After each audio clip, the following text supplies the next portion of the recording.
الحمد للہ رب العالمین والصلاة والسلام علی سید الانبیاء والمرسلین وعلی آلہ الطیبین الطاہرین واصحابہ الراشدین المہدیین اما بعد فاعوذ باللہ من الشیطان الرجیم بسم اللہ الرحمن الرحیم اہدنا الصراط المستقیم صراط الذین انعمت علیہم غیر المغضوب علیہم ولا الضالین قال اللہ تبارک و تعالی فی مقام آخر قل کل یعمل علی شاکلتہ فربکم اعلم بمن هو اہدی سبیلا صدق اللہ مولانا العظیم ان اللہ وملائکتہ یصلون علی النبی یا ایہا الذین آمنوا صلوا علیہ وسلموا تسلیما الصلاۃ والسلام علیک یا رسول اللہ وعلی آلک واصحابک یا حبیب اللہ الصلاۃ والسلام علیک یا خطیب الانبیاء والمرسلین وعلی آلک واصحابک یا رحمۃ للعالمین۔ زینت مسند صدارت پاسبان آداب شریعت زینت السادات پیر سید شمیم رضا شاہ صاحب زید مجدہ، فاضل جلیل حضرت علامہ مولانا محمد ارشد رضوی صاحب، فاضل ذیشان علامہ محمد اکرام الحق صاحب رضوی، فاضل نوجوان علامہ مولانا غلام شبیر چشتی صاحب، مجاہد آل سنت حضرت مولانا حافظ نصر اللہ صاحب، انتہائی قابل احترام علماء کرام، مہمانان ذی وقار، برادران اسلام، حاضرین و سامعین، اس وقت ہم اپنی زندگی کا خوبصورت ترین وقت گزار رہے ہیں۔ بیٹھے تو جنڈالہ کی سرزمین پر ہیں، پر حاضری مدینہ منورہ میں لگوا رہے ہیں۔ ہمارا تصور گنبد خضرا کا طواف کر رہا ہے۔ اس وقت ہم بیٹھے تو جنڈالہ کی سرزمین پر ہیں، پر غم مصطفیٰ جس کے سینے میں ہے، کہیں بھی رہے وہ مدینے میں ہے۔ حضور اپنی محفل میں ہے جلوہ گر، سمجھ لو یہ محفل مدینے میں ہے۔ ابھی نعت خوانی ہو رہی تھی، اس سے پہلے تلاوت ہوئی۔ آپ کی جھولی میں وہ موتی ڈالے گئے ہیں کہ اگر ان موتیوں کو سنبھال کے رکھیں گے تو یہ خزانہ قبر میں کام آئے گا، حشر میں کام آئے گا۔ آج کی اس محفل کو جن احباب نے سجایا ہے، انتظام کیا ہے، اللہ تعالیٰ انہیں اجر عظیم عطا فرمائے۔ رات کا وقت ہو، گھٹا ٹوپ اندھیرا ہو، اور خطرہ ہو کہ مسافر اس اندھیرے میں راستہ بھول جائے گا۔ راستے میں جگہ جگہ گڑھے بھی ہوں، اگر کوئی اس راستے میں چراغ جلا کے رکھ دے تاکہ راستہ روشن ہو جائے اور مسافر کو راستہ نظر آئے، وہ کسی گڑھے میں نہ گرے، تو جس نے چراغ جلایا ہے اس نے مسافر کے ساتھ نیکی کی ہے یا نہیں کی؟ چند لوگ ہی بولے ہیں، باقیوں کا کیا خیال ہے؟ مسافر گڑھے میں گر جائے تو پھر آپ کا دل خوش ہوگا، یا اندھیرے میں مسافر راستہ بھول جائے تو پھر آپ کا دل خوش ہوگا؟ ذرا اپنے آپ کو مسافر کی جگہ رکھ کے سوچیں کہ آپ سفر کر رہے ہوں، رات کا وقت ہو، راستہ تاریک ہو اور جگہ جگہ گڑھے ہوں، اگر کوئی اس راستے میں چراغ جلا دے تاکہ آپ گرنے سے بچ جائیں تو اس نے نیکی کی ہے یا نہیں کی؟ یہ محفل مسافران جنت کا راستہ روشن کر رہی ہے۔ آج کی یہ محفل آخرت کے مسافروں کا راستہ روشن کر رہی ہے کہ اس دنیا میں بڑی دلچسپیاں ہیں، بڑی رنگینیاں ہیں، کہیں خواہشات کے گڑھوں میں نہ گر جانا، کہیں اپنی منزل نہ کھوٹی کر بیٹھنا۔ یہ محفل جنت کا راستہ روشن کر رہی ہے کہ اگر عقائد اہل سنت پہ قائم رہو گے تو میں سو جاؤں یا مصطفیٰ کہتے کہتے کھلے آنکھ صلی. اگر اس عقیدے پہ قائم رہیں گے آنکھیں بند ہوں گی، دنیا سے سفر ہوگا تو قبر جنت کا باغ بن چکی ہوگی. کسی کو اپنی دکان کی کامیابی کی فکر ہے کہ میں کاروبار کو کیسے کامیاب کر سکتا ہوں، کسی کو ملازمت کی فکر ہے، کسی کو بچوں کی شادیوں کی فکر ہے، ہر کوئی کسی نہ کسی فکر میں رہتا ہے. پر آج کی اس محفل میں جو عنوان رکھا گیا ہے وہ عنوان آپ کے ایمان کی فکر ہے. جن دوستوں نے یہ عنوان منتخب کیا ہے انہوں نے آپ کے ایمان کی فکر کی ہے.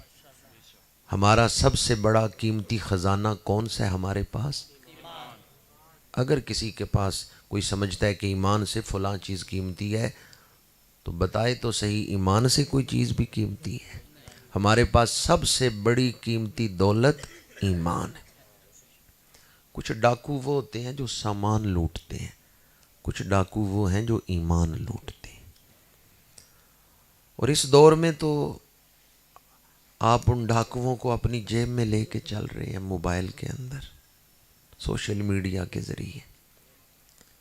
یہ علماء جہاں بھی بیٹھتے ہیں، آج کی محفل جن احباب نے منعقد کی انہیں بھی خراج تحسین، اور جن علماء نے یہ عنوان رکھا ان کو بھی خراج تحسین.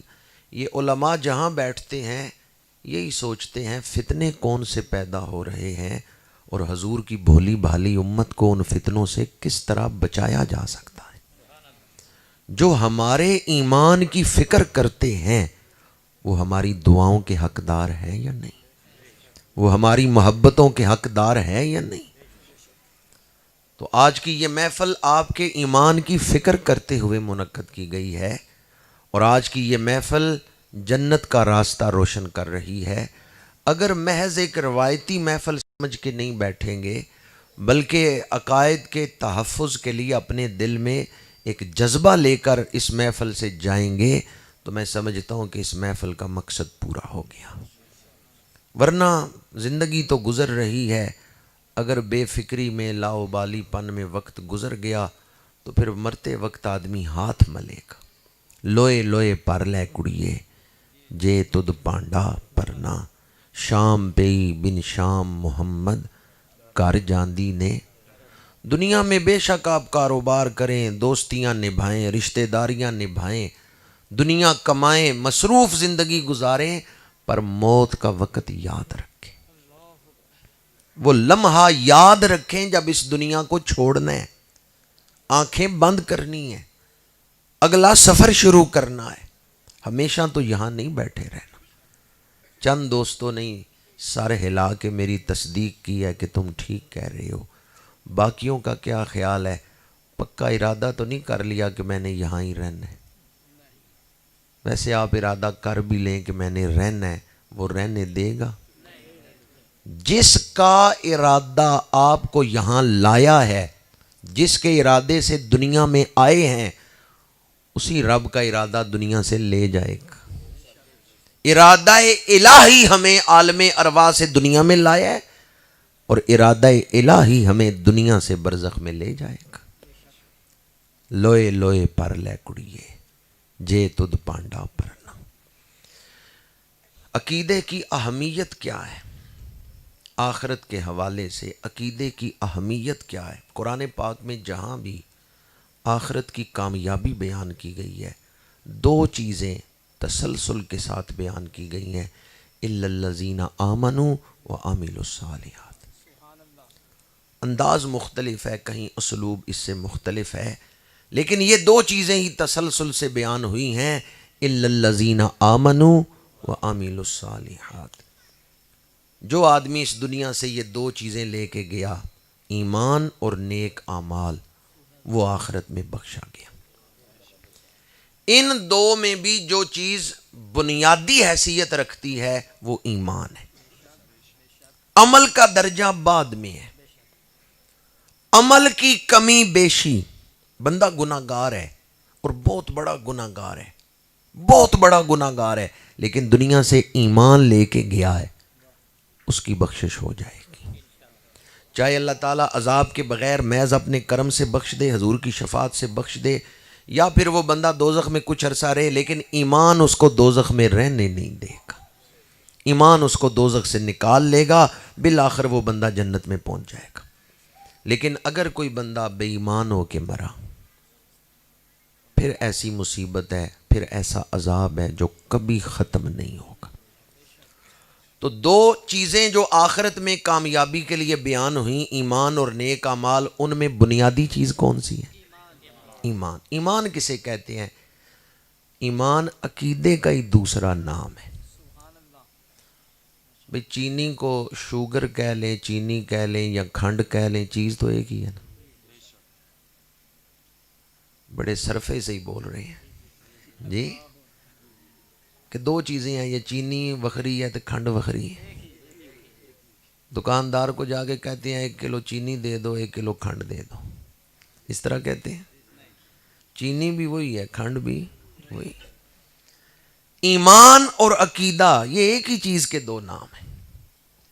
عقیدے کی درستگی کا نام ہی ایمان ہے، عقیدے کی درستگی کا نام ہی ایمان ہے۔ کیا کبھی آپ نے اس بات کو اہمیت دی ہے کہ میرا عقیدہ اس طرح ہے جس طرح قرآن حکم دیتا ہے؟ کیا میرا عقیدہ اس طرح ہے جس طرح نجات کے لیے عقیدہ ہونا چاہیے؟ یا عقیدے کو اہمیت ہی نہیں دیتے؟ بعض لوگ ایسے ہیں جو عمل کو زیادہ اہمیت دیتے ہیں، عقیدے کو اہمیت نہیں دیتے۔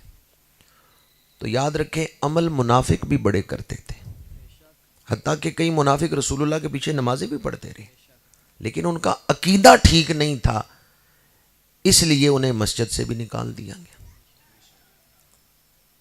منافقین اس دور میں عمل کر رہے ہیں، عمل سے انکار تو اس دور کے منافقوں نے بھی نہیں کیا، عمل تو وہ کر رہے تھے، لیکن خرابی کہاں تھی جس وجہ سے وہ دھتکار دیے گئے؟ عقیدہ خراب تھا، عقیدہ ٹھیک نہیں تھا۔ تو عمل کام نہیں آئے گا جب تک عقیدہ ٹھیک نہ ہو۔ ہاں عقیدہ ٹھیک ہو پھر عمل اللہ کی بارگاہ میں قبول ہوگا۔ یہ منافقت کی نشانی ہے کہ بندہ عمل پہ زور دے اور عقیدے کی پرواہ نہ کرے۔ یہ منافقت ہے کہ بندہ عمل پہ زور دے اور عقیدے کے درست ہونے کی فکر ہی نہ کرے۔ پہلے عقیدے کی فکر کریں، اس کے بعد عمل ہے۔ بنیاد پہلے رکھتے ہیں یا چھت پہلے ڈالتے ہیں؟ بنیاد کچی ہو، بنیاد ٹیڑھی میڑھی ہو، اور عمارت اوپر آپ چاہیں کہ 10 منزلہ عمارت بنا دیں یا خوبصورت عمارت بنا دیں، بنیاد ہی مضبوط نہیں ہے، عمارت قائم رہے گی؟ بنیاد ٹیڑھی ہے، عمارت سیدھی بن سکتی ہے؟ نہیں۔ اور یہ بات بھی یاد رہے، عمارت تو نظر آ رہی ہے، دیواریں نظر آتی ہیں، چھت نظر آتی ہے، لیکن بنیاد نظر نہیں آ رہی، وہ زمین میں ہے۔ بنیاد مضبوط ہے یا کچی ہے یہ تو نظر ہی نہیں آ رہے۔ بنیاد چھپی ہوئی ہے، دیواریں اور چھت نظر آ رہے ہیں، عقیدہ اندر ہے، نظر نہیں آ رہا۔ لیکن اگر عقیدہ اندر درست ہوگا تو پھر عمل درست ہوگا۔ میری نظر سے یا ماحول کی نظر سے آپ اپنا عقیدہ چھپا سکتے ہیں، پر جس کی بارگاہ میں عمل نے قبول ہونا ہے اس کی نظر سے تو عقیدہ نہیں نہ چھپا سکتے، وہ تو باطن کو بھی دیکھ رہا ہے۔ اور عقیدے کی فکر جو ہے درستگی، اس کی فکر اس حوالے سے بھی ضروری ہے کہ آپ اگر زمین میں گندم کا بیج بوئیں تو فصل کون سی نکلے گی؟ گندم کی۔ جو کا بیج ڈالیں تو فصل کون سی نکلے گی؟ جو کی۔ جیسا بیج زمین میں ڈال کے آئیں گے ویسی ہی فصل نکلے گی۔ اسی طرح دل کی زمین میں جیسے عقیدے کا بیج ڈالیں گے، اعضاء و جوارے ویسا ہی عمل کریں گے۔ قل کل یعمل علی شاکلتہ، محبوب فرما دیجئے ہر شخص اپنے شاکلہ پر ہی عمل کرتا ہے۔ یہ شاکلہ کیا ہے؟ بعض نے کہا طبیعت، بعض مفسرین نے کہا اندر کا ماحول. مختلف اقوال ہیں شاکلہ کی تشریح میں. بعض مفسرین نے کہا بچے کو والدین کی طرف سے وراثت میں کچھ چیزیں ملتی ہیں، کچھ چیزیں ماحول سے ملتی ہیں. ماحول کا اثر اور وراثت کا اثر، ان دونوں کو ضرب دیں، جو حاصل ہوگا وہ ہے شاکلہ. بعض نے یہ تشریح کی. لیکن شاکلہ ایک سانچہ ہے جس میں عمل ڈھلتا ہے. یہ بھٹے پہ آپ نے دیکھا ہوگا ایک سانچہ ہوتا ہے جس میں مٹی ڈالتے ہیں تو اینٹ بنتی ہے. وہ سانچہ جس شکل کا ہوگا اینٹ اسی شکل کی ہوگی. تو انسان کے اندر جو سانچہ ہے نا، انسانی طبیعت کا، انسانی مزاج کا، یا انسان کے اندر کی شخصیت کا جو سانچہ ہے، اصل شخصیت تو اندر ہے. وہ اندر کی شخصیت بنتی کیسے ہے؟ اندر انسان کے سانچہ بنتا کیسے ہے؟ بعض نے کہا والدین کی طرف سے موروثی اور ماحول، لیکن بعض نے کہا کہ اس سانچے کو بنانے میں عقیدہ بنیادی حیثیت رکھتا ہے. عقیدہ آپ کے اندر جو ماحول بناتا ہے اسے ہی انسانی شخصیت کا سانچہ کہہ رہے ہیں. جیسا آپ کا عقیدہ بنے گا عمل اسی کے مطابق ہوگا. مثلا عقیدہ ہو کے کھڑے ہو کے درود پڑھنا شرک ہے تو بندہ کھڑے ہو کے درود پڑھے گا؟ نہیں پڑھے گا. عقیدہ اس کو عمل کی طرف لے کے آتا ہے. عقیدہ ہی جذبہ پیدا کرتا ہے، محرک ہوتا ہے عمل کے لیے. اب عقیدہ درست ہوگا تو پھر عمل درست ہوگا. لیکن اگر عقیدہ ہی درست نہیں تو عمل درست ہو سکتا ہے؟ نہیں. جس طرح میں نے بیج کی مثال دی، جو بوئیں گے وہی فصل نکلے گی. اپنے اندر جو سانچہ بنائیں گے عمل اسی میں ڈھل جائے گا. آج جس دور میں میں اور آپ زندگی گزار رہے ہیں، ہر شخص یہ دعویٰ کر رہا ہے کہ جی ہم حق پہ ہیں، ہم حق پہ ہیں. یا اللہ کوئی نشانی بتا دے جس سے ہم فیصلہ کر سکیں کہ کون حق پہ ہے. کیونکہ نشانی پتہ ہو تو کھرے کھوٹے کو پہچاننے میں آسانی ہو جاتی ہے. علامت پتہ ہو، عین ممکن ہے میرے سامنے کوئی آرٹیفیشل زیور لے آئے اور کہ یہ سونے کا زیور ہے تو میں اس کو سونے کا سمجھ لوں. لیکن سنیارے کے پاس لے جائیں تو سنیارا بھی پیتل کے زیور کو سونے کا سمجھ کے خرید لے گا؟ وہ تو علامتیں جانتا ہے، وہ تو فوراً فرق کر لے گا کہ یہ آرٹیفیشل ہے یا اصلی ہے. علامت پتہ ہو تو بندہ کھرے کھوٹے میں فرق کر لیتا ہے. اہدنا الصراط المستقیم. اللہ کریم نے دعا سکھائی. قرآن مجید میں اللہ نے دعائیں اس لیے سکھائی ہیں تاکہ ہمارے اندر جذبہ پیدا ہو کہ یہ چیزیں اللہ سے مانگنی چاہیے. سب سے پہلے قرآن میں اللہ نے ہدایت مانگنا سکھایا ہے. اہدنا الصراط المستقیم، پروردگار سیدھے راستے کی ہدایت عطا فرما. یا اللہ ہر ایک کہتا ہے میں ہی سیدھے راستے پہ ہوں. جس مسلک، جس جماعت کے خطیب کو سنے، مبلغ کو سنے، ہر ممبر پہ بیٹھنے والا یہی کہتا ہے کہ میں حق پہ ہوں، دلائل دیتا ہے، اور پڑھتے بھی سارے قرآن ہی ہیں. یا اللہ قرآن پڑھ کے ہر ایک کا دعویٰ ہے کہ ہم حق پہ ہیں. پہلی بات تو یہ یاد رکھیں، ہر قرآن پڑھنے والا ہدایت یافتہ نہیں ہوتا.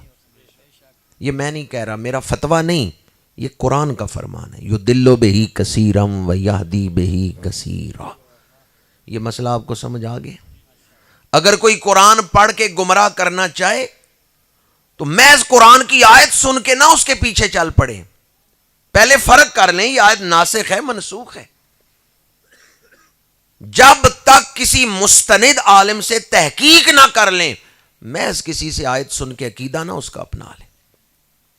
یضل بہ کثیرا ویہدی بہ کثیرا، یہ بات قرآن نے بیان کر دی ہے. بعض قرآن پڑھ کے گمراہ ہوتے ہیں اور بعض قرآن پڑھ کے ہدایت پاتے ہیں. یا اللہ اب تو مسئلہ اور بھی مشکل ہو گیا، قرآن پڑھ کے بھی لوگ گمراہ ہوتے ہیں. یا اللہ کوئی نشانی بتا دے تاکہ اس علامت کو دیکھ کے ہم کھرے کھوٹے میں فرق کر لیں. اللہ نے نشانی بتا دی، صراط الذین انعمت علیہم، راستہ ان لوگوں کا جن پر تو نے انعام نازل کیا ہے۔ انعام یافتہ بندوں کا راستہ ہی ہدایت والا راستہ ہے۔ اب انعام یافتہ کون ہے؟ انعم اللہ علیہ من النبیین والصدیقین والشہداء والصالحین، چار گروہ ہیں جن پر اللہ نے انعام کا ذکر قرآن میں فرمایا ہے، نبیین، صدیقین، شہداء، صالحین۔ نبی ہیں، صدیق ہیں، شہید ہیں، ولی ہیں۔ کتنے گروہ ہیں؟ ان کا خلاصہ کریں تو دو گروہ ہیں۔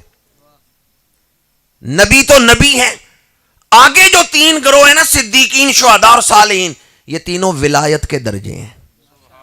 صدیقین کی ولایت اعلیٰ ہے، شہداء کی ان کے بعد ہے، صالحین کی ان کے بعد ہیں، یہ تینوں ولایت کے ہی درجے۔ اب ان تینوں کو اگر ایک درجے میں بیان کریں، نبیین اللہ تعالیٰ نے جنہیں نبوت دے کے بھیجا، صدیقین، شہداء اور صالحین وہ جو ولایت رکھتے ہیں چاہے کسی درجے میں۔ اجمالاً ترجمہ کیا ہوا؟ صراط الذین انعمت علیہم، ہدایت وہ پائیں گے جو نبیوں اور ولیوں کے راستے پر چلیں گے۔ نبیوں اور جو قرآن پڑھ کے اہدنا الصراط المستقیم صراط الذین انعمت علیہم، اس کا پیغام آپ کے سامنے بیان کر رہا ہوں، معیار ہدایت بیان کر رہا ہوں، حق کی علامت اور نشانی آپ کے سامنے بیان کر رہا ہوں۔ جو قرآن پڑھ کے نبیوں اور ولیوں کے پیچھے چلتے ہیں وہ ہدایت پا گئے، اور جو قرآن پڑھ کے نبیوں اور ولیوں کے پیچھے پڑ جاتے ہیں وہ گمراہ ہو گئے۔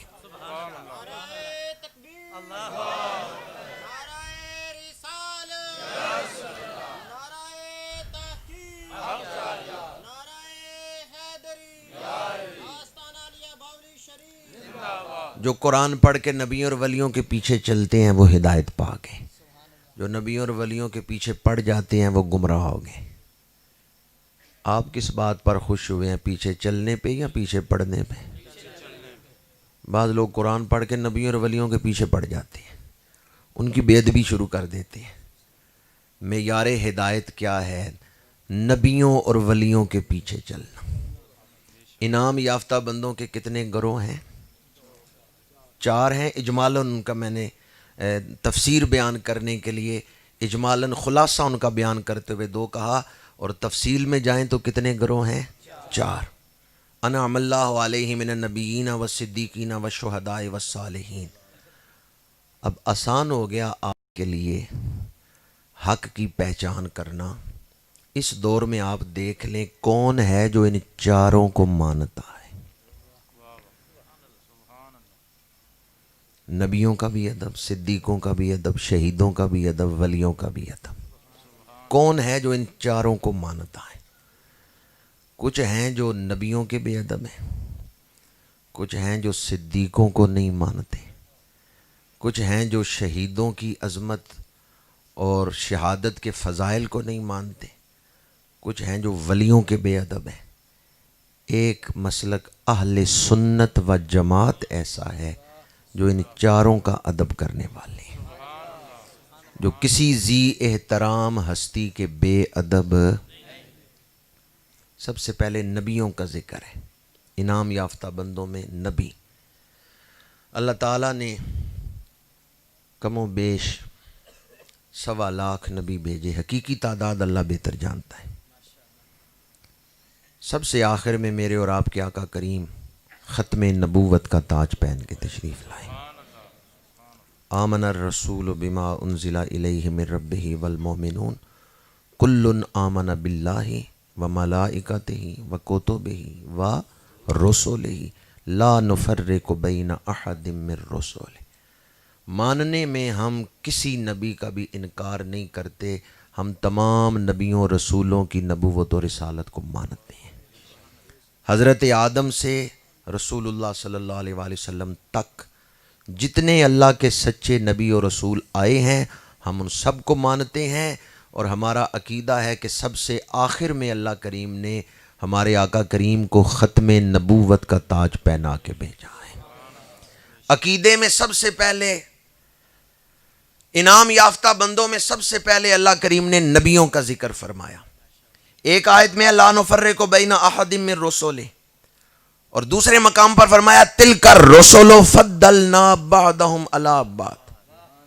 بعض لوگ کہتے ہیں ہم فرق نہیں کرتے فضیلت میں، فضیلت میں سارے برابر ہیں. فضیلت میں سارے برابر نہیں. ہم آدھے قرآن کو نہیں مانتے، ہم سارے قرآن کو مانتے. جس آیت میں ہے لا نفرق بین احد من رسلہ، اس کا مطلب یہ ہے کہ ماننے میں ہم فرق نہیں کرتے کہ حضرت موسیٰ کو مانے حضرت عیسیٰ کو نہ مانے، حضرت داؤد حضرت سلیمان کو مانے اور حضرت یونس علیہ السلام کو نہ مانے. نہیں، ہم ان سارے نبیوں کو مانتے ہیں.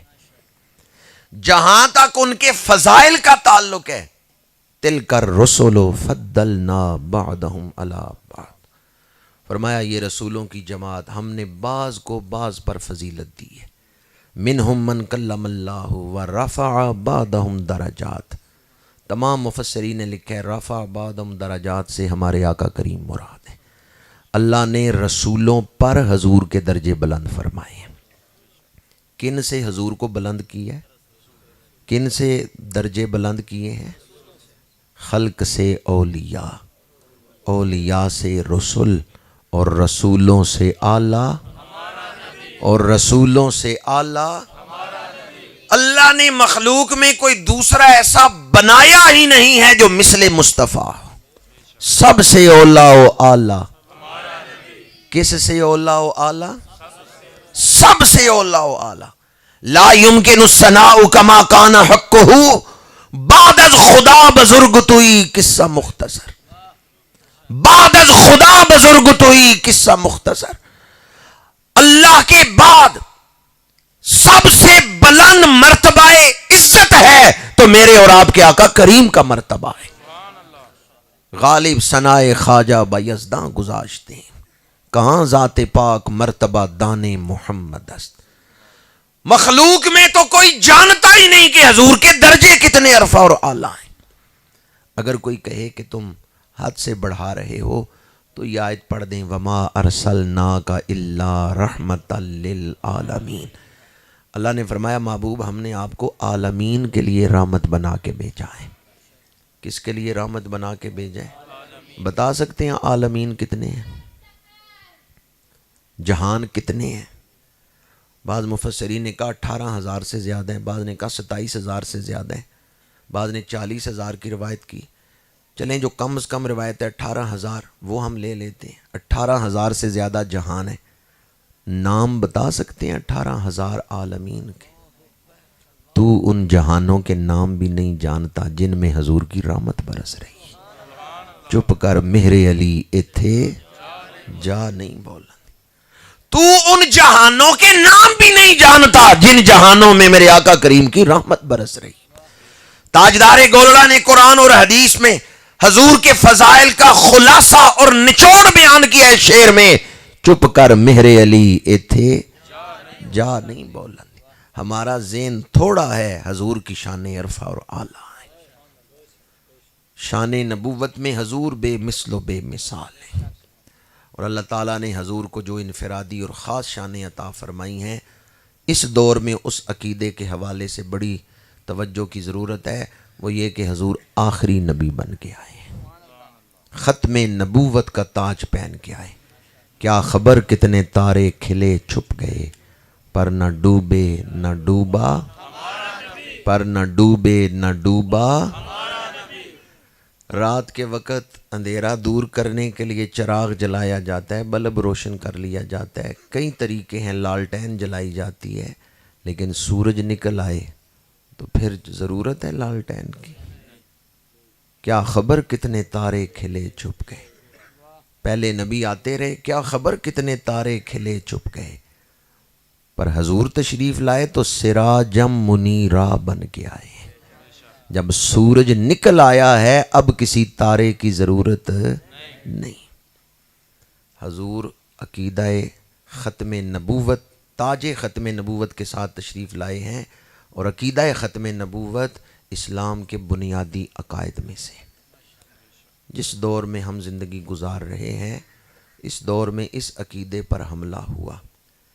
اس لیے اپنے ایمان کی حفاظت کے لیے اپنی اولادوں کو بھی یہ عقیدہ یاد کروائیں کہ حضور اللہ کے آخری نبی ہیں، آپ کے بعد کوئی نبی قیامت تک پیدا نہیں ہوگا۔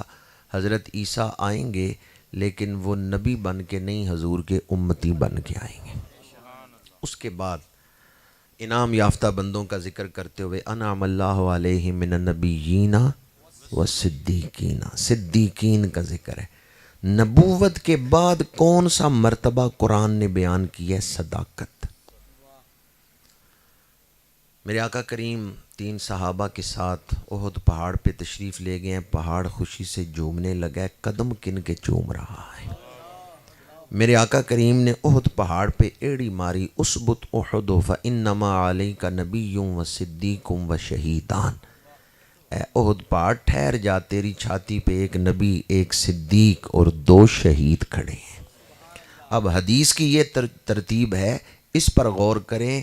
اسبت احد فانما علیک نبی و صدیق و شہیدان، جو ترتیب قرآن میں ہے نبیین و صدیقین، وہی ترتیب حدیث میں ہے فانما علیک نبی و صدیق و شہیدان۔ تو نبی کے بعد کس کا درجہ ہے؟ بڑی مشہور آیت ہے، غار ثور میں صدیق اکبر حضور کی معیت میں ہے، اللہ کریم نے فرمایا ثانی اثنین اذ ہما فی الغار، 2 میں سے دوسرا، جب دونوں غار میں ہیں۔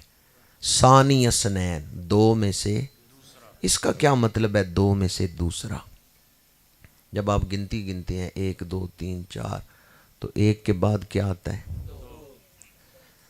ہمیشہ 1 کے بعد 2 ہی آتا ہے کہ درمیان میں کبھی کوئی اور انسا بھی آ جاتا ہے؟ جب بھی آپ گنتی گنیں گے 1 کے بعد ہمیشہ 2 ہی آتا ہے۔ تو جیسے 1 کے بعد ہمیشہ 2 آتا ہے، ثانی اثنین کا مطلب ہے اسی طرح نبی کے بعد ہمیشہ صدیق آتا ہے۔ ثانی اثنین یہ ٹائٹل ہے شان صدیق اکبر کا، یہ عنوان ہے شان صدیق اکبر کا۔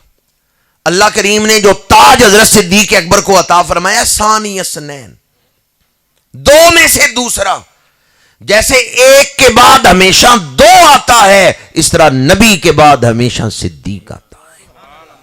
فتنوں کے اس دور میں وہ آدمی بڑا خوش نصیب ہے جو اپنا عقیدہ بچا کے لے گیا۔ اس دور میں آپ کے عقیدے پہ حملہ ہو رہا ہے۔ 4 محرم کو اسلام آباد میں ایک بدبخت نے سیدنا صدیق اکبر رضی اللہ تعالیٰ عنہ کی بے ادبی کرتے ہوئے آپ کی طرف تکفیر کی نسبت کی، آپ کی بے ادبی کی۔ مجھے بعض لوگ دوست کہتے ہیں سیدنا صدیق اکبر یا صحابہ کرام کی شان بیان کریں تاکہ عقیدہ بچے۔ میں کہتا ہوں میری کیا اوقات ہے میں ان ہستیوں کی شان بیان کروں جنہیں اللہ نے قرآن میں ایمان کا ماڈل قرار دیا ہے۔ دوبارہ آپ کو یاد دلا رہا ہوں، ایمان اور عقیدہ ایک ہی چیز کے 2 نام ہیں۔ صحابہ وہ عظیم المرتبت ہستیاں ہیں جن کے عقیدے کو قرآن نے نمونہ قرار دیا ہے، ماڈل قرار دیا ہے۔ فَإِنْ آمَنُوا بِمِثْلِ مَا آمَنْتُمْ بِهِ فَقَدْ اهْتَدَوْا، جس کا عقیدہ صحابہ کے عقیدے کی طرح ہوگا وہ شخص ہدایت پائے گا۔ فَإِنْ آمَنُوا بِمِثْلِ مَا آمَنْتُمْ بِهِ، اے صحابہ اگر وہ لوگ تمہاری طرح ایمان لائیں فَقَدْ اهْتَدَوْا، پھر وہ ہدایت پائیں گے۔ اور سورہ بقرہ کے شروع میں وَإِذَا قِيلَ لَهُمْ آمِنُوا كَمَا آمَنَ النَّاسِ، مفسرین کہتے ہیں ناس سے مراد صحابہ کرام۔ آخر کوئی بات تو ہے کہ ان کے عقیدے کو اللہ نے ایمان کے لیے ماڈل قرار دیا ہے۔ جب تک صحابہ کے عقیدے کی طرح عقیدہ نہیں ہوگا بندہ ہدایت نہیں پا سکتا۔ آج اس دور میں تاریخ کی کتابوں کے حوالے دے کر نا کتنی روایتیں ایسی ہیں جو بالکل جھوٹی ہیں، کوئی حقیقت کے ساتھ ان کا تعلق نہیں۔ جھوٹی روایتیں تاریخ کی کتابوں سے بیان کر کے لوگ صحابہ کی بے ادبی کر رہے ہیں۔ صحابہ تاریخ کی کتابوں میں نہ ڈھونڈیں کہ صحابہ کون ہیں، قرآن سے پوچھیں کہ صحابہ کون ہیں۔ صحابہ قرآنی شخصیات ہیں۔ میری کیا حیثیت میں ان کی شان بیان کروں جن کے گھوڑوں کے قدموں سے لگنے والی مٹی کا ذکر اللہ قرآن میں کرتا ہے۔ والعادیات ضبحا فالموریات قدحا فالمغیرات صبحا فاثرن بہ نقعا. نقعا کسے کہتے ہیں؟ گرد و غبار. یہ گرد و غبار کس کے قدموں سے اٹھ رہا ہے؟ صحابہ کے قدموں سے نہیں. صحابہ جن سواریوں پہ بیٹھے ہیں ان گھوڑوں کے قدموں سے جو مٹی اٹھتی ہے اللہ اس کا ذکر قرآن میں کر رہا ہے. سواری کے قدموں سے اٹھنے والی گرد کا ذکر قرآن میں ہے. سواری اتنی شان والی ہے تو سوار کی شان کتنی ہوگی؟ صحابہ کی شان قرآن سے پوچھیں، پیشہ ور وائزوں سے نہ پوچھیں. اور میں ہاتھ جوڑ کے آپ کے سامنے عرض کروں گا، اس دور میں دین بیان کرنا پیشہ بن چکا ہے. لوگ فیس طے کر کے آتے ہیں دین بیان کرنے کے لیے. 4 محرم کو جس نے سیدنا صدیق اکبر کی بے ادبی کی اس نے 35 لاکھ روپیہ لینا تھا 10 دن پڑھنے کا. تو جب دین بیان کرنا پیشہ بن گیا، جو بندہ پیسے لے کے آتا ہے دین سنانے کے لیے اس کو کوئی غرض نہیں آپ جنت میں جائیں یا دوزخ میں جائیں. اس کا مقصد ہے اپنی تقریر کامیاب کرنا، جلسہ کامیاب کرنا، تاکہ میں نے جو فیس لی ہے وہ پوری ہو. جو لوگ کمرشل وائز بن گئے ہیں، دین کو انہوں نے پیشہ بنا لیا ہے، دین کو ذریعہ بنایا ہے دنیا کمانے کا، دین کو ذریعہ بنایا ہے دنیا کمانے کا. ان کو کوئی غرض نہیں آپ لوگ جنت میں جائیں یا دوزخ میں جائیں، یہ ان کا مسئلہ ہی نہیں ہے. ان کا ایک ہی ٹارگٹ ہے کہ جو فیس میں نے لی ہے وہ پوری ہونی چاہیے، میزبان خوش ہو جائیں بھی جلسہ کامیاب ہوگی. انہوں نے اپنی تقریر کامیاب کروانی. خدا کے لیے جس بندے کے دل میں آخرت کی فکر نہیں نا اس سے دین نہ سیکھے. میرے آقا کریم نے فرمایا فَإِنَّ هَذَا الْعِلْمَ دِينٌ فَانْظُرُوا أَمَّنْ تَأْخُذُونَ دِينَكُمْ. جس سے دین سیکھ رہے ہو پہلے یہ دیکھو وہ دین سکھا بھی سکتا ہے یا نہیں. جسے اپنی آخرت کی فکر نہیں وہ آپ کی آخرت کی فکر کیا کرے گا؟ دین سکھانا یہ تو ہے آخرت کی فکر. تو جسے اپنی آخرت کی فکر نہیں، جو دین بیچ رہا ہے، اسے آپ کی آخرت کی فکر کیا ہوگی؟ چند دن پہلے میں علاقہ بجوات میں گیا تو ایک شخص آیا مسئلہ پوچھنے، اور یہ عقیدے کا ایک مسئلہ اس نے چھیڑ لیا صاحب اور آل بیت کے حوالے سے، من گھڑت روایت سنا کے کہنے لگا جی اس کے بارے میں آپ کا کیا خیال ہے؟ میں نے کہا چوئی صاحب آج کی تاریخ آپ نوٹ کر لیں، 40 دن پہلی صف میں کھڑے ہو کے تکبیر اولیٰ کے ساتھ آپ نے نماز پڑھنی ہے. 41ویں دن آپ میرے پاس آ جائیں پھر میں یہ مسئلہ آپ کو سمجھاؤں گا. بات سمجھ آ گئی؟ بعض مسئلے ایسے ہیں وہ چھیڑنے کے لیے صرف مطالعہ کافی نہیں، تقویٰ ہونا بھی ضروری ہے. 5 نمازیں ہم جماعت کے ساتھ پڑھ نہیں سکتے، مسئلے بڑے بڑے ہم چھیڑ لیتے ہیں. پنساریوں کے پاس جڑی بوٹیاں ہوتی ہیں پر پنساری حکیم نہیں ہوتے. میڈیکل سٹور والوں کے پاس دوائیاں ساری ہوتی ہیں پر وہ ڈاکٹر. کبھی میڈیکل سٹور پہ جا کے آپ نے کہا میں دل کا مریض ہوں میرا آپریشن کر دو. آپریشن کرانا ہو تو کہاں جاتے ہیں؟ اور پھر آپ کہتے ہیں ابھی گجرات نہیں لاہور چلو، وہاں سیانے ڈاکٹر ہے. فیس زیادہ دے کے کسی سیانے ڈاکٹر، کیونکہ معاملہ دل کا ہے. آپریشن ناکام ہو گیا تو زندگی اور موت کا معاملہ ہے. اس وقت تو کسی سیانے ڈاکٹر کو، وہ بندہ کتنا بے وقوف ہے میڈیکل سٹور پہ جا کے کہ میرا دل کا آپریشن کر دو. آج کا نوجوان سوشل میڈیا پہ خوبصورت پوسٹ دیکھتا ہے عقیدہ بنا لیتا ہے. خدا کے لیے سوشل میڈیا سے دین نہ سیکھیں، اپنی آخرت نہ برباد کریں.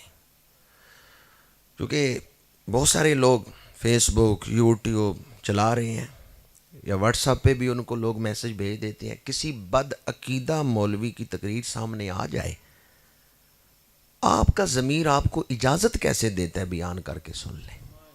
اہل سنت کے حق ہونے میں کوئی شک ہے؟ جی ذرہ برابر اور ذرے کا کروڑواں حصہ بھی شک نہیں ہونا چاہیے. اگر بندہ شک میں ہو نا تو ایمان ختم ہو جاتا ہے. کیونکہ ایمان مرکب ہے، ایمان بسیط ہے مرکب نہیں ہے. ایمان بسیط ہے مرکب نہیں ہے. تشریح میں نہیں جا رہا کہ مشکل بات ہے، بوجھل نہ ہو جائے آپ کے لیے. ذرہ برابر شک آیا ایمان ختم ہو گیا. آپ کے اندر وہ کون سی چیز ہے جس نے اجازت دی ہے کہ چلو جی اس بدبخت کا کلپ بھی سن لو، چلو جی اس بدبخت کا بھی سن لو؟ آخر اندر کوئی گنجائش کہاں سے پیدا ہوئی؟ وہ مسائل جن کا 1400 سال ہو گیا ہمارے بزرگ فیصلہ کر گئے ہیں، آج آپ نے کلپ سن کے فیصلہ کرنا ہے؟ یہ حق کیا ہے؟ آپ نے فیصلہ کرنا ہے۔ ہمارے بزرگوں کی کتابیں بھری پڑی ہیں، کون سا موضوع ایسا ہے جس پر ہمارے اسلاف نے کتاب لکھ کے حق اور باطل کو واضح نہیں کیا؟ کیا آج نئے سرے سے آپ محض ایک کلپ سن کے تو فیصلہ کرنے بیٹھیں گے کہ حق کیا ہے اور باطل کیا ہے؟ خدا را کسی بدبخت بد عقیدہ کا کلپ آ جائے تو اسے کھولے ہی نہ، اس کو آن ہی نہ کریں۔ آخر آپ کے اندر کون سی شے ہے جو آپ کو اجازت دے دیتی ہے؟ بندہ ہو یا تو عالم ہو اور کھرے کھوٹے میں فرق کرنا جانتا ہو، پھر ایک الگ بات ہے کہ اس نے کسی سوال کا جواب دینا ہے، لیکن بندہ بھی عام ہو، عوام میں سے ہو، اور پھر وہ بدبختوں کو سننا شروع کر دیں۔ یاد رکھیں، شیطان کا کام ہے دل میں وسوسہ ڈالنا۔ قل اعوذ برب الناس مالک الناس الہ الناس من شر الوسواس الخناس۔ اور یہ خناس صرف جنات میں نہیں، انسانوں میں بھی ہے۔ الذی یوسوس فی صدور الناس من الجنۃ والناس۔ شیطان وسوسے ڈالے گا، شیطان وسوسے ڈالے گا۔ اگر آپ وسوسہ لے کے اس پر سوچنا شروع کر دیں گے تو آپ نے تو اپنے دل میں کفر کا بیج ڈال دیا۔ وسوسہ کفر کا بیج ہے۔ کسی وسوسے کو قریب نہ آنے دیں۔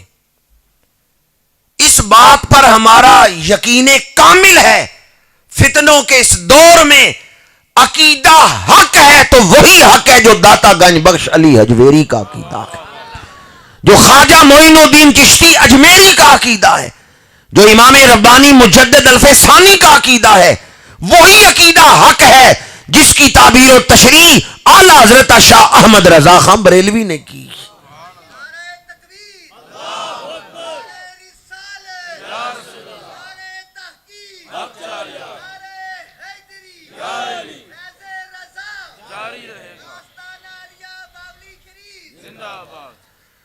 اپنا عقیدہ بیان کرنے کے لیے پرانے بزرگ ان کی کتابوں کو دیکھیں، ان کے حوالے سے۔ آج کل بعض لوگ اس دور کے علماء کو سن کے نا تو نئے سرے سے عقیدے کی تشریح یا عقیدے کو ہے جو اپنا رہے ہیں نئے سرے سے۔ اس دور کے علماء کو بھی آپ سن کے یہ نہ کہ میرا فلاں والا عقیدہ، نہیں، آپ کے میرا عقیدہ ہی داتا گنج بخش والا ہے، میرا عقیدہ ہی خواجہ معین الدین چشتی اجمیری والا ہے، میرا عقیدہ ہی مجدد الفسانی والا ہے۔ اس دور کے کسی عالم کی تشریح اس عقیدے کے مطابق ہوگی، میں اپنا لوں گا۔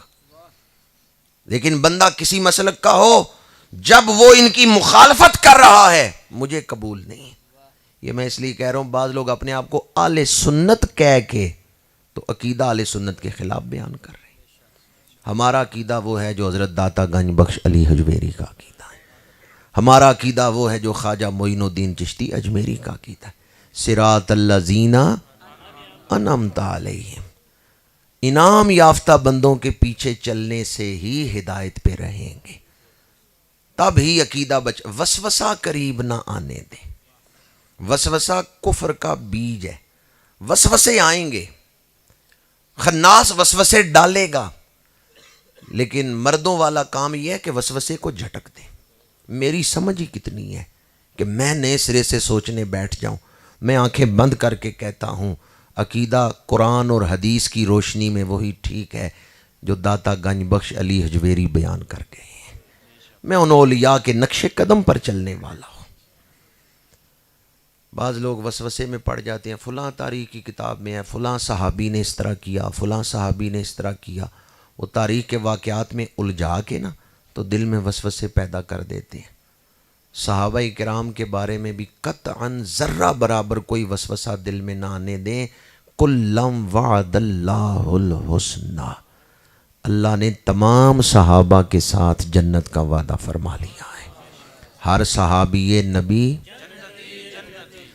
میری عزت میری ذاتی عزت ہے، اسلام کے ساتھ نہیں جڑی ہوئی۔ اگر آپ میری توہین کریں تو اسلام کی توہین نہیں ہوگی، آپ کی کوئی توہین کر دے تو اسلام کی توہین ہو جائے گی؟ نہیں۔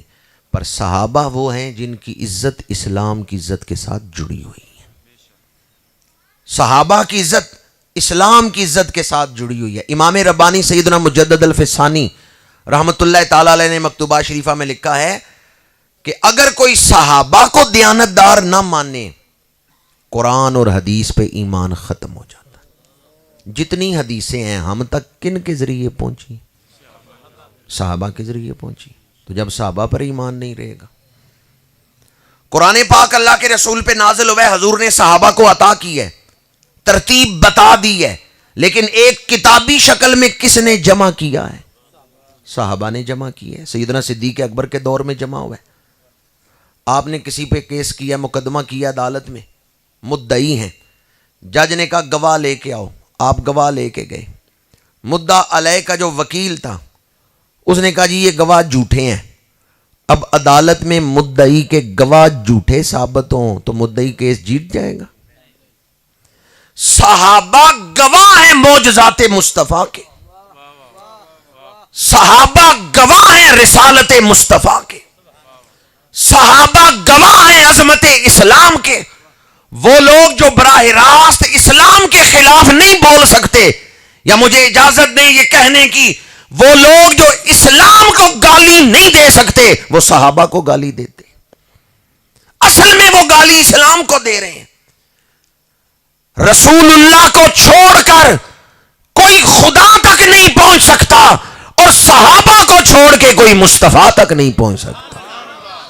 خدا تک پہنچنے کے لیے مصطفیٰ کریم کا وسیلہ ضروری ہے اور حضور تک پہنچنے کے لیے صحابہ کا وسیلہ ضروری ہے. حضور گواہ ہیں اللہ کی عظمتوں کے اور صحابہ گواہ ہیں صحابہ گواہ ہیں رسول اللہ کی عظمتوں کے. گواہ کو جھوٹا بنا دیا جائے تو بندہ کیس ہار جاتا ہے. صحابہ اسلام کی عظمت کے گواہ ہیں. صحابہ کی عزت اسلام کی عزت. ذرہ برابر شک کسی صحابی کے بارے میں نہ آنے پائے. صحابہ وہ خوش نصیب ہیں جنہوں نے براہ راست حضور سے فیض لی ہے. حضور آئے ہیں پاک کرنے. کس کو پاک کیا؟ جی چند لوگ ہی بولے ہیں. اس پر تو ایمان ہے نا کہ حضور پاک کرنے آئے ہیں. لقد من اللہ علی المؤمنین اذ بعث فیہم رسولا من انفسہم یتلو علیہم آیاتہ ویزکیہم. حضور پاک کرنے آئے. کس کو پاک کیے؟ صحابہ کو. کلمہ پڑھانے آئے. کس کو کلمہ پڑھائے؟ وہ کیسی خوش نصیب آنکھیں ہیں حضور کا کلمہ پڑھتے ہوئے کلمے والے کا دیدار بھی کر رہی ہیں، جنہیں خود کلمے والے نے کلمہ پڑھایا ہے. حضور نماز پڑھا رہے ہیں، پیچھے مقتدی کون ہے؟ حضور اعلان فرماتے ہیں کہ اسلام پر مال خرچ کرو. مال کون خرچ کرنے والے؟ اچھا جس نے 35 لاکھ لینا تھا نا 10 دنوں کا، وہ اس ہستی پہ اعتراض کر رہا ہے جنہوں نے گھر سوئی بھی نہیں رہنے دی، سب کچھ اسلام پہ لٹا دی ہے. تو اپنی اوقات دیکھ، ان کا مقام دیکھ. نالی میں پھرنے والا کیڑا کیا جانے جبریل کن بلندیوں پہ رہتا ہے. پیشہ ور وائز کیا جانے جو خون حسین بیچ کے پیسے لے رہے. اتنے پیسے تو کربلا میں تلوار چلانے والے بدبخت یزیدیوں قاتلوں نے نہیں لیے تھے جتنے پیسے یہ لے رہے ہیں. جنہوں نے کربلا میں تلوار چلائی نا آل رسول پہ، اتنی دنیا تو انہوں نے نہیں کمائی جتنی یہ خون حسین بیچنے والے کما رہے. تو دین بیان کر کے، غلط عقیدے بیان کر کے دنیا کما رہا ہے. ابو بکر اس ہستی کا نام ہے جنہوں نے تن کا لباس بھی دین پہ وار دیا ہے. ٹاٹ کا بوریا لپیٹ کے حضور کی بارگاہ میں حاضر ہو گئے. گھر میں سوئی بھی نہیں رہنے دی، دیواروں پہ ہاتھ پھیرے، گھر میں کوئی سوئی بھی نہیں رہنے دی. پروانے کو چراغ تو بلبل کو پھول، بس صدیق کے لیے ہے خدا کا رسول. بس صدیق کے لیے ہے خدا کا رسول. علامہ اقبال نے لفظ بس کے اندر بڑا رس بھر دیا ہے. بس حضور مل گئے، بس اور کیا چاہیے. بس یہ کس کا عقیدہ ہے؟ حضرت صدیق اکبر کا. یہ یار غار کا عقیدہ ہے، یہ ان کا مشرب ہے. حضور مل گئے بس. شاید اسی کا نام ہے توہین جستجو، منزل کی ہو تلاش تیرے نقش پا کے بعد. پروانے کو چراغ تو بلبل کو پھول، بس صدیق کے لیے ہے خدا کا رسول، جن کی زندگی کا محور حضور ہے، جن کی امنگوں کا محور حضور ہے، جن کی آنکھوں کی پیاس چہرہ مصطفیٰ ہے، جن کی ایک ہی خواہش ہے کہ حضور خوش رہیں، حضور راضی رہیں، جو وطن چھوڑ رہے ہیں حضور کو خوش کرنے کے لیے، مال لٹا رہے ہیں حضور کو خوش کرنے کے لیے، جن کی ساری زندگی کا ایک ایک لمحہ حضور کی رضا کے لیے گزر رہا ہے، آج کا پیشہ ور وائز کیا جانے ان ہستیوں کی عظمت اور شان کیا ہے۔ حضرت صدیق اکبر اور دیگر صحابہ کرام، انہوں نے تو دین پر مال لٹایا ہے، وہ ہمارے محسن ہیں، انسانیت کے سب سے بڑے محسن ہمارے آقا کریم صلی اللہ علیہ وسلم۔ آپ نے اسلام پہنچایا، قرآن پہنچایا۔ حضور کے بعد ہمارے محسن کون ہیں؟ صحابہ کرام، جن کی کوششوں سے دین پھیلا ہے۔ عراق کس نے فتح کی ہے؟ ایران کس نے فتح کی ہے؟ بعض لوگ نے اس غلط فہمی میں ہے کہ ایران والے لوگ اہل بیت سے بڑی محبت کرتے ہیں۔ ابھی یہ 28 صفر کو سیدنا امام حسن مجتبیٰ کا یوم شہادت ہے، اس پر بھی وہ دن منا رہے ہیں۔ کوئی نہیں، آپ دیکھیں گے کہ وہ دن منائیں گے۔ ایران والے اس لیے اہل بیت کا نام لیتے ہیں چونکہ امام علی مقام سرکار سید الشہداء امام حسین رضی اللہ تعالی عنہ کی جو زوجہ محترمہ ہیں بی بی شہر بانو، ان کا تعلق ایران سے تھا۔ تو آگے جتنی حسینی سادات کی نسل چلی ہے ان کی ماں تو حضرت بی بی شہر بانو رضی اللہ تعالی عنہ ہے۔ تو ایران والے کہتے ہیں کہ ہم نانکے ہیں، وہ اس وجہ سے آل رسول کا نام لے رہے ہیں کہ بی بی شہر بانو ایران کی ہیں۔ وہ آل رسول ہونے کی وجہ سے نہیں محبت کر رہے کہ حضرت خاتون جنت کی وجہ سے محبت کر رہے ہیں۔ ہاں، لوگوں کو وہ دھوکہ دیتے ہیں کہ بی بی خاتون جنت سیدہ کائنات مخدومہ کائنات رضی اللہ تعالیٰ عنہ کی وجہ سے محبت کر رہے ہیں، لیکن ان کی کتابیں پڑھ کے دیکھیں یا ان کے ہاں بیٹھ کے دیکھیں تو پتہ چلتا ہے کہ وہ بی بی شہر بانو کی وجہ سے، کہ بی بی شہر بانو رضی اللہ تعالیٰ عنہ ایران سے آئی تھیں۔ تو ایران والے کہتے ہیں کہ جی ہمارا خون شامل ہے حسینی سیدوں میں، تو اس لیے وہ نام لے رہے ہیں۔ اگر اہل بیت سے سچی محبت کرتے ہیں تو اہل سنت و جماعت کرتے ہیں۔ یہ جس نے سیدنا صدیق اکبر کی بے ادبی کی ہے، یہ اہل بیت سے محبت کرتے ہیں؟ یہ مسئلہ یاد رکھیں، اہل بیت اور صحابہ کی محبت دو محبتیں نہیں، یہ ایک محبت ہے۔ اہل بیت اور صحابہ کی محبت دو محبتیں ہیں یا ایک محبت ہے؟ کیا مطلب ہے میری اس بات کا؟ اس کا مطلب یہ ہے کہ جو اہل بیت سے محبت کرتا ہے وہ صحابہ سے محبت کرتا ہے۔ یہ نہیں ہو سکتا کوئی اہل بیت سے محبت کرے اور صحابہ سے نہ کرے۔ اسی طرح اگر کوئی صحابہ سے محبت کرتا ہے تو وہ اہل بیت سے محبت کرتا ہے۔ یہ ہو ہی نہیں سکتا کوئی بندہ صحابہ سے سچی محبت کرے اور اہل بیت کا بے ادب ہو۔ آج بعض لوگ ایسے ہیں اہل بیت کے بے ادب ہیں، بعض ایسے ہیں صحابہ کے بے ادب ہیں۔ آپ لوگ اپنی قسمت پہ ناز کریں، جو اولیاء کے خادم ہیں، ولیوں کو ماننے والے ہیں۔ ہم کسی بھی ہستی کے بے ادب، ہم صحابہ کے بھی غلام ہیں، اہل بیت کے بھی غلام ہیں۔ بعض صحابہ کے بے ادب ہیں، بعض اہل بیت کے بے ادب ہیں۔ اہل سنت و جماعت صحابہ اور اہل بیت دونوں کے غلام ہیں۔ اہل بیت کا ذکر سن کے دل میں گھٹن پیدا ہو، بندہ خارجی ہے۔ صحابہ کا ذکر سنتے ہوئے دل میں گھٹن پیدا ہو، دل خوش نہ ہو، وہ بندہ رافضی ہے۔ اہل بیت اور صحابہ دونوں کا ذکر سن کے دل خوش ہو، بندہ اہل سنت و جماعت میں سے ہے۔ جس نے سیدنا صدیق اکبر کی بے ادبی کی ہے، کیا سمجھتے ہیں آپ کہ وہ اہل بیت کو مانتا ہے یا مولا علی شیر خدا کو مانتا ہے؟ اگر وہ حضرت علی شیر خدا کو مانتا یا ان سے محبت کرتا تو کبھی صدیق اکبر رضی اللہ تعالیٰ عنہ کی بے ادبی نہ کرتا، کیونکہ حضرت علی شیر خدا نے 2.25 سال نمازیں پڑھی ہیں حضرت صدیق اکبر کے پیچھے۔ مولا علی نے 2.25 سال حضرت صدیق اکبر کے پیچھے نمازیں پڑھی ہیں۔ میں مولا علی شیر خدا کے دروازے کے کتے کے قدم کی خاک کے برابر نہیں ہوں۔ مولا علی شیر خدا کے دروازے کا جو کتا ہے اس کے قدموں کی خاک مجھ سے افضل ہے، پر میں جب نماز پڑھنے لگوں نا تو میں دیکھ لیتا ہوں کہ امام نماز پڑھا بھی سکتا ہے یا نہیں، اس میں امامت کی شرائط ہیں یا نہیں۔ میں ہر بندے کے پیچھے نہیں نماز کے لیے کھڑا ہو جاتا، مجھے فکر ہے اپنی نماز کی. میں پیچھے کھڑا ہوتے ہوئے دیکھ لیتا ہوں کہ جو نماز پڑھا رہا ہے اس کی داڑھی مبارک بھی ٹھیک سنت کے مطابق ہے یا نہیں، یہ امامت کی شرائط کا حامل بھی ہے یا نہیں. اب ذرا دیانتداری سے آپ فیصلہ کریں. میں جو شیر خدا کے دروازے کے کتے کے قدموں کی خاک کے برابر نہیں، میں امام دیکھ کے پیچھے نیت کرتا ہوں. تو مولا علی نے امام دیکھے بغیر ہی 2.25 سال نمازیں پڑھ لی. مولا علی نے نہیں دیکھا کہ جو آگے پڑھا رہے ہیں وہ امامت کروا سکتے ہیں یا نہیں کروا سکتے. جن کے پیچھے مولا علی کہیں پیچھے اس امام کے، تو ان پہ اعتراض کر رہے، تو پھر انکار کس کا ہے؟ مولا علی کا انکار ہے یا نہیں؟ 25 سال مولا علی نے صحابہ کے پیچھے نمازیں پڑھی. کتنا عرصہ؟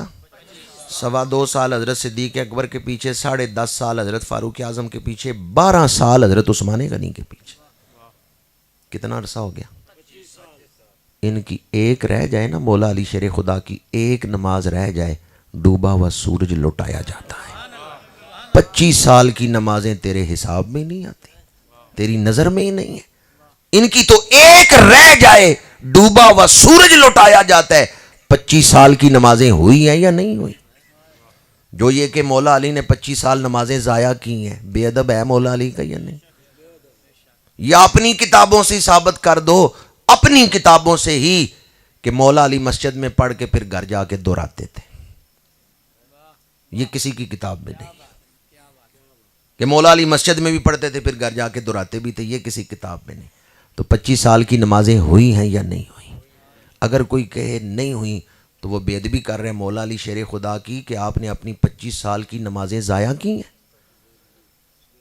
اور جب آپ کہیں گے کہ نمازیں ہوئی ہیں تو جن کے پیچھے مولا علی نمازیں پڑھ رہے ہیں تو ان کی بے ادبی کر رہے ہیں. وہ کتنے بڑے امام ہیں جن کے پیچھے شیر خدا کے ہیں، پیچھے اس امام کے. صحابہ اور آل بیت کی محبتیں 2 محبتیں ہیں یا ایک ہی محبت ہے؟ ایک ہی محبت ہے.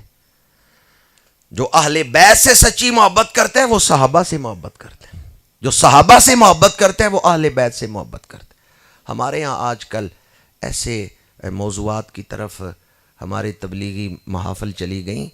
بزرگوں کے ہاں یہ بات نہیں تھی. سلسلہ چشتیہ کا مرکز کون سا ہے پاکستان میں؟ سیال شریف تو بہت بعد میں آیا نا. سلسلہ چشتیہ کا جو مرکز ہے وہ پاک پتن ہے.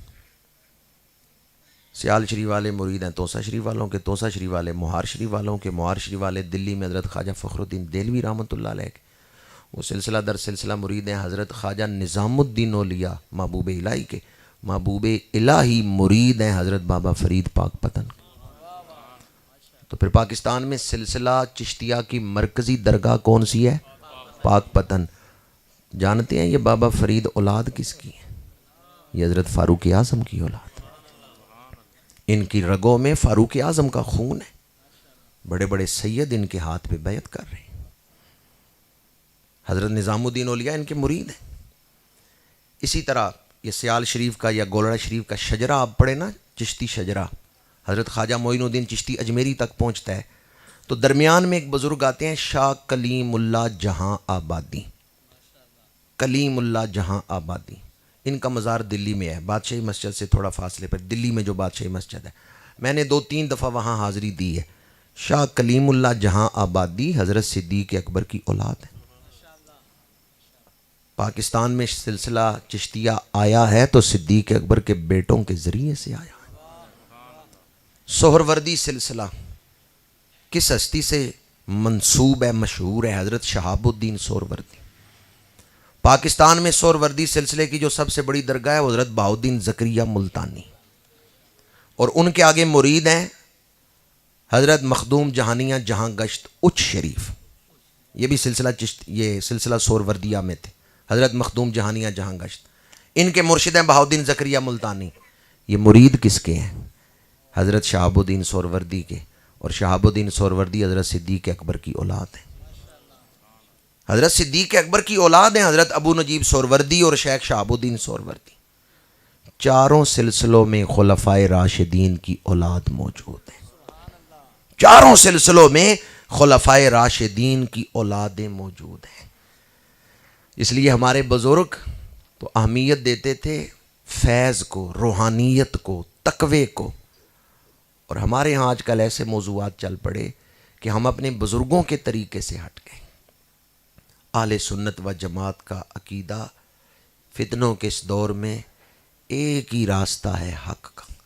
آج سے 400 سال پہلے حضرت امام ربانی مجدد الفسانی نے مکتوبہ شریفہ میں لکھا ہے کہ اہل سنت و جماعت کا عقیدہ ہی حق ہے۔ 1000 سال پہلے داتا صاحب کی کتاب کشف المحجوب پڑھ کے دیکھیں آپ، اس میں اہل سنت و جماعت کی شان بیان کر رہے ہیں۔ علامہ جلال الدین سیوطی رحمۃ اللہ تعالی علیہ وہ فرماتے ہیں لوگوں کو پتہ نہیں اہل سنت کی شان کیا ہے۔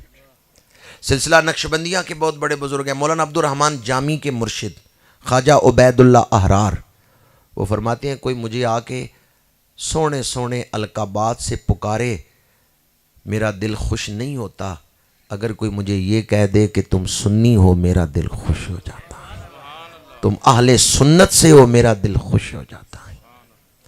تو آج لوگوں کو پتہ نہیں اہل سنت و جماعت ہونا یہ کتنی شان کی بات ہے، اہل سنت کی عظمت کیا ہے، فضائل کیا ہیں۔ آپ وارث ہیں صحابہ کے عقیدے کے۔ خدا را اپنی اولادوں کی فکر کریں، آپ کی اولادوں کو گمراہ کیا جا رہا ہے سوشل میڈیا کے ذریعے اور کالج و یونیورسٹی کے ذریعے اور دوستوں کے ذریعے۔ آپ اپنی اولاد کی فکر کریں کہ آپ کی اولاد کی دوستی کس کے ساتھ ہے۔ ہماری دوستی اور دشمنی کا ایک ہی معیار ہے، محبت رسول، ادب رسول۔ حدیث پاک ہے، میرے آقا کریم صلی اللہ علیہ وآلہ وسلم نے ارشاد فرمایا، حضرت ابو ہریرہ رضی اللہ تعالیٰ عنہ اس کے راوی ہیں، آدمی اپنے دوست کے دین پر ہوتا ہے، یعنی اگر دوستی بد عقیدہ سے ہے تو کچھ عرصے بعد آپ کے دل پر بھی بد عقیدگی کا رنگ چڑھ جائے گا۔ اس لیے ماحول کا اور دوستیوں کا بڑا خیال رکھیں۔ یہ جو میں نے پہلے بھی عرض کیا کہ ہر آدمی کو کھول کے نہ سننا شروع کر دیں، اس میں بھی یہی فکر کار فرما تھی، یہی بات میں آپ تک پہنچانا چاہتا تھا کہ بد عقیدہ لوگ آپ کے دل میں وسوسے کا بیج ڈالیں گے، اور جب وسوسہ دل میں چلا گیا تو کچھ عرصے بعد وہ تناور درخت بن کے نکلے گا۔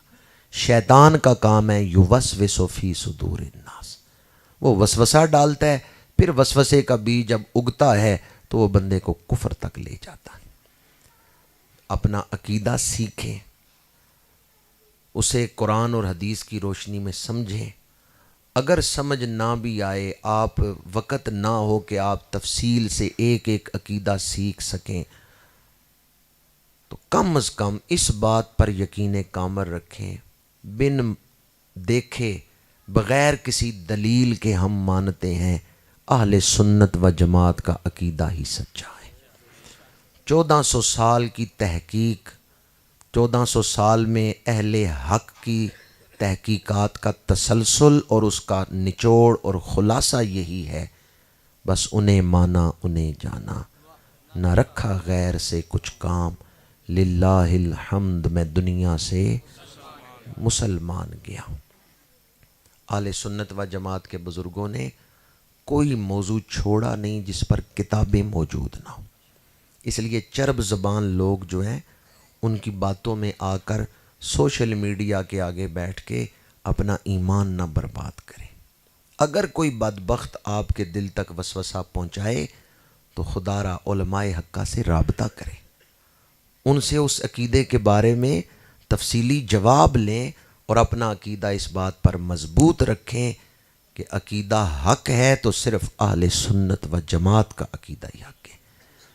میں وہ سنی ہوں جمیل قادری، مرنے کے بعد میرا لاشا بھی کہے گا۔ پورا درود شریف پڑھ سکتے ہیں؟ الصلاۃ والسلام علیکہ وعلی آلکہ و اصحابکہ، اس میں سارا عقیدہ ہے۔ الصلاۃ والسلام علیکہ، یہ یا رسول اللہ کی بات آ گئی، حاضر و ناظر کی بات آ گئی، علم کی بات آ گئی، اور آگے وعلی آلکہ و اصحابکہ، آل اور اصحاب، وعلی آلک واصحابک یا حبیب اللہ۔ اس درود شریف میں کتنے خوبصورت انداز میں ہمارا سارا عقیدہ موجود ہے۔ اس دور میں صرف تبلیغ کافی نہیں بلکہ دعا کی ضرورت ہے۔ میں آپ کی خدمت میں عرض کروں گا درود شریف پڑھتے رہیں تو درود شریف کے ذریعے ہی عقیدہ محفوظ رہے گا، کیونکہ جب آپ کا درود شریف حضور کی بارگاہ میں پہنچے گا حضور خوش ہو کے نگاہ فرمائیں گے، جس طرف اٹھ گئی دم میں دم آ گیا اس نگاہ عنایت پہ۔ جہاں بھی کوئی بے ادبی کا لفظ سنے، نبیوں کی بے ادبی، آل رسول کی بے ادبی، اصحاب رسول کی بے ادبی یا اولیاء کی بے ادبی، جہاں بھی کوئی بے ادبی کی بات آپ سنیں فوراً آپ الرٹ ہو جائیں کہ یہ آدمی میرا ایمان برباد کرنے لگا ہے۔ آپ اس کو کبھی اپنا دوست نہ بنائیں، نہ دوست سمجھیں جو بے ادب ہو۔ بے ادب خود تو برباد ہوا ہی ہے، وہ دوسروں کو بھی برباد کرتا ہے۔ ہمارا عقیدہ ادب والا عقیدہ ہے، ہم کسی ذی احترام مستی کے بے ادب نہیں۔ شیطان نے عبادت بڑی کی تھی پر کیوں مردود بن گیا ہے؟ بے ادبی کی وجہ سے۔ میں پہچان آپ کے سامنے بیان کر رہا ہوں۔ شروع میں نے ایک پہچان بیان کی کہ جو نبیوں اور ولیوں کے راستے پر چلتے ہیں وہ حق والے ہیں، اور دوسری پہچان ادب۔ جہاں بھی تھوڑی سی بھی بے ادبی آپ کو نظر آئے نا، بعض لوگ اس دور میں ایسے ہیں، عرصہ ہو گیا ان کو تقریریں کرتے ہوئے، کبھی حضور کے نام کے ساتھ حضرت نہیں بولتے، سیدھا ہی حضور کا نام لیں گے، حضرت بھی نہیں بولیں گے۔ سونے سونے لقب بولنا تو دور کی بات ہے، وہ حضرت بھی نہیں کہتے۔ بعض لوگ ایسے ہیں حدیثیں پڑھ رہے ہیں اور ایسا بے ادبی کا انداز ہے، ان کا انداز ہی بے ادبی والا ہے۔ اہل سنت و جماعت کے علماء جب بھی حضور کا نام لیں گے سونے سونے لقبوں کے ساتھ لیں گے، ان کے ہاں آپ کو ادب نظر آئے گا۔ ہمارے مشائخ، ہمارے صوفیاء، انہوں نے ادب سکھایا ہے۔ جہاں آپ کو نبیوں کا، اہل بیت کا، صحابہ کا یا ولیوں کا ادب نظر نہ آئے، ان میں سے کسی کی بھی بے ادبی نظر آئے، وہ آپ کے دشمن ہیں۔ وہاں نہ بیٹھے، وہاں نہ دوستی لگائیں، ورنہ بے ادبی ایمان کے خرمن کو جلا دیتی۔ شیطان نے عبادت بڑی کی تھی، یہ چٹکی بجاتے ہوئے وقت زیادہ لگتا ہے، چٹکی بجانے کے بھی وقت نہیں ہوتا، اس سے پہلے بندے کا ایمان برباد ہو جاتا ہے اگر بے ادبی والا لفظ وہ بولے۔ نہ وسوسہ قریب آنے دیں، نہ کوئی بے ادبی کا لفظ جو ہے وہ اپنے ذہن تک پہنچنے دیں۔ خود بے ادبی تو آپ نہیں کرنے والے، آپ تو ادب کرنے والے ہیں، لیکن کوئی بے ادبی کرنے والا اگر بے ادبی کرے تو آپ اس سے تعلق توڑ دیں، چونکہ وہ آپ کا ایمان برباد کرے گا۔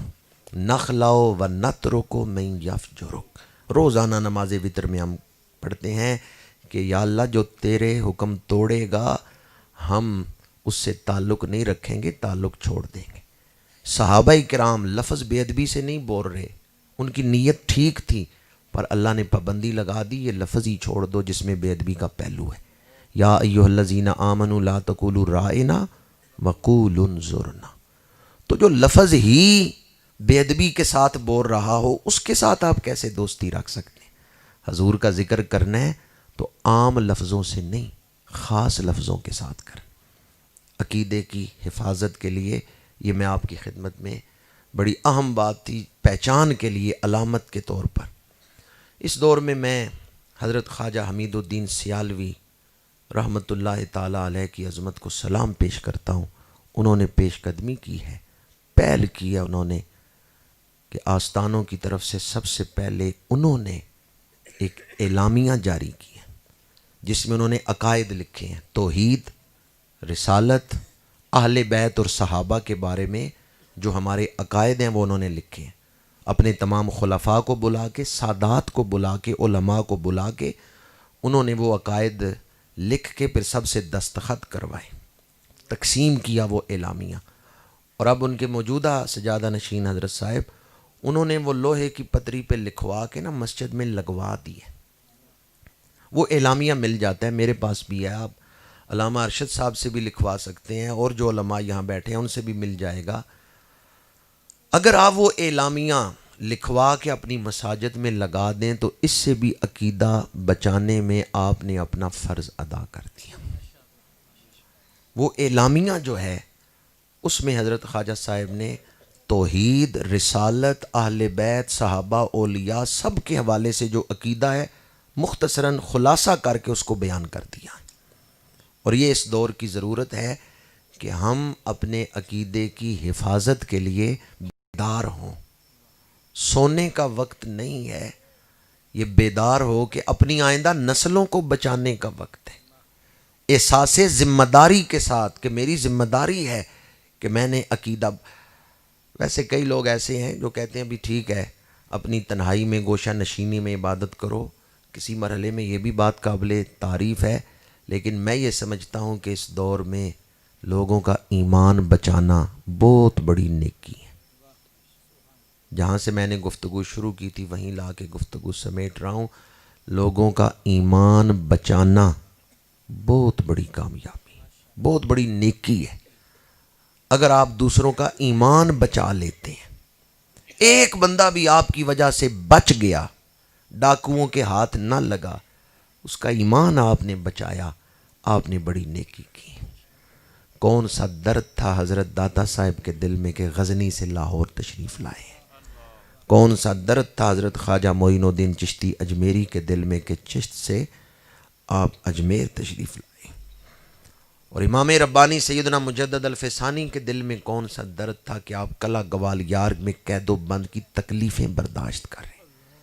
دین کا کام کرنا ہر دور میں ہی مشکل تھا، پر اس کے لیے حوصلے اور ہمت کی ضرورت۔ حضرت داتا صاحب جب لاہور تشریف لائے یہ مسلمانوں کا شہر تھا، مسجدیں بنی ہوئی تھی، کوئی ایک مسجد حضرت حسام الدین پہلے تشریف لا چکے تھے، میرا حسین زنجانی اور حضرت حسام الدین، لیکن علاقہ ہندوؤں کا تھا، بت پرستوں کا تھا، سورج پرستوں کا تھا۔ وہ کیسا جڑا ہے، غیر مسلموں کے شہر میں بیٹھ کر ان کے دلوں پہ حضور کی محبت کا نقش جما دیا ہے۔ کام تو انہوں نے کیا ہے نا، ہم مسلمانوں کے شہر، مسلمانوں کے ملک میں بیٹھ کہتے ہیں کام کرنا بڑا مشکل ہے، بڑا اوکھا ہے کام کرنا۔ خواجہ معین الدین چشتی اجمیری اجمیر گئے ہیں، مسلمانوں کا شہر تھا، کوئی مسجد بنی ہوئی تھی جہاں جا کے ڈیرا لگائے، کوئی مدرسہ آپ کے جانے سے پہلے اجمیر میں بنا ہوا تھا، نہ کوئی مسجد، نہ کوئی مدرسہ، نہ کوئی خانقاہ۔ اللہ کا ولی گیا ہے غیر مسلموں کے شہر میں، پر وہ کیسے مرد ہیں، غیر مسلموں کے شہر میں بیٹھے ہیں، مسجدیں بھی بنوا دی ہیں، آستانے بھی بنوا دیے ہیں، مدرسے بھی بنوا دی۔ کام تو ان لوگوں نے کیا۔ چمن میں پھول کا کھلنا تو کوئی بات نہیں، زہے وہ پھول جو گلشن بنائے صحرا کو۔ صحرا میں پھول کھلے تو پھر حیرت کی بات ہے۔ کام ان بزرگوں نے کیا کہ مشکل حالات میں انہوں نے عظمت مصطفیٰ کے جھنڈے بلند کیے۔ آج کام کرنا مشکل ہے لیکن اتنا مشکل نہیں ہے جتنے مشکل دور میں ان مشائخ نے کام کیے۔ ویسے ہی گھر بیٹھے ہی کئی بندے تھکے ہوتے ہیں، کام شروع بھی نہیں کیا ہوتا، کام کرنا یا کام کی تکالیف برداشت کرنا تو دور کی بات ہے، وہ نیت کرتے ہوئے تھکے ہوتے ہیں۔ تو آپ کے ذمے ایک فرض ہے اپنی اولادوں کا ایمان بچانا۔ کم از کم اپنے گھروں کی فکر کریں، اپنی اولادوں کی فکر کریں۔ اگر آپ اپنی اولاد کو درود شریف پڑھنا سکھا گئے، اولاد درود پڑھے گی، حضور کی محفل میں آپ کا نام لیا جائے گا، فلاں کا بیٹا درود پڑھ رہا ہے۔ اللہ تعالی ہمیں احساس ذمہ داری عطا فرمائے۔ اگر فکر آخرت ہو تو یہ ساری چیزیں پیدا ہو سکتی ہیں۔ سدا نہیں یہاں بیٹھے رہنا، اس دنیا کو آخر چھوڑنا ہے۔ حضرت داتا صاحب یا دیگر بزرگ جن کا نام میں لیتا رہا ہوں، وہ ایسی پیاری زندگیاں گزار کے گئے ہیں کہ ان کی کوششوں سے آج بھی ہم مستفید ہو رہے ہیں۔ ان کا احسان ہے ہماری گردنوں پہ، ان کے راستے پہ اللہ تعالی ہمیں چلنے کی توفیق عطا فرمائے۔ ایک حدیث پاک سنا کے گفتگو کو سمیٹ رہا ہوں۔ اگر آپ کے سامنے صحابہ کرام، اہل بیت اعظام یا اولیاء کرام میں سے کسی کی بے ادبی کی جائے اور آپ اس وقت ان کی شان بیان کریں اور بے ادبی کرنے والے کا منہ بند کر دیں، اسے روک دیں، تو ملے گا کیا؟ حدیث پاک ہے من حما مؤمنا من منافقن اراہ قال بعث اللہ ملکا یحمی لحمہ یوم القیامت من النار۔ کسی مومن کی توہین کی گئی، عزت خراب کی گئی، وہاں بیٹھے ہوئے مسلمان بھائی نے کہا کہ جس مومن کی تو توہین کر رہا ہے وہ ایسا نہیں ہے، بلکہ وہ تو اچھے کردار کا مالک ہے۔ عزت بچائی تو میرے آقا کریم فرماتے ہیں قیامت کے دن یہ عزت بچانے والا جب پل صراط پہ چڑھے گا، اللہ اس کو اکیلا نہیں رہنے دے گا، اس کے ساتھ فرشتے بھیجے گا۔ وہ فرشتے اس کو دوزخ میں گرنے سے بچائیں گے، پل صراط پہ ثابت قدم رکھیں گے، اور جب یہ پل صراط پار کر کے جنت کے دروازے پر پہنچ جائے گا، ان فرشتوں سے پوچھے گا تم نے میری بڑی مدد کی ہے، مجھے پل صراط پہ گرنے نہیں دیا، قائم رکھا ہے، کیوں میری مدد کی ہے؟ وہ فرشتے کہیں گے دنیا میں تو نے ایک مسلمان کی عزت بچائی تھی، اللہ نے تجھے دوزخ میں گرنے سے بچا لیا ہے۔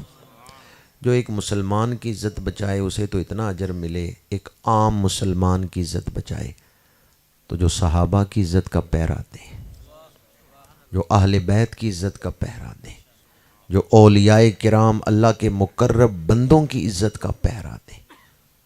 آئیں آج یہ عزم لے کے اٹھیں کہ ہم عقائد اہل سنت کے تحفظ کے لیے اپنا کردار ادا کریں گے۔ عقائد اہل سنت کا تحفظ اسلام کا تحفظ ہے، ایمان کا تحفظ ہے۔ ڈاکو اور چور نئے نئے انداز میں ایمان لوٹ رہے ہیں، کم از کم اتنا ارادہ اگر کریں آپ تو اسلام کے خادموں میں نام لکھ دیا جائے گا کہ خود بھی ہم اپنے عقیدے کی حفاظت کریں گے، اپنی اولادوں کے عقیدے کی بھی حفاظت کریں گے، اور ایمان کے ڈاکوؤں سے اپنی اولادوں کو بچائیں گے۔ کی محمد سے وفا تو نے تو ہم تیرے ہیں، یہ جہاں چیز ہے کیا لوح و قلم تیرے ہیں، وما علینا الا البلاغ المبین۔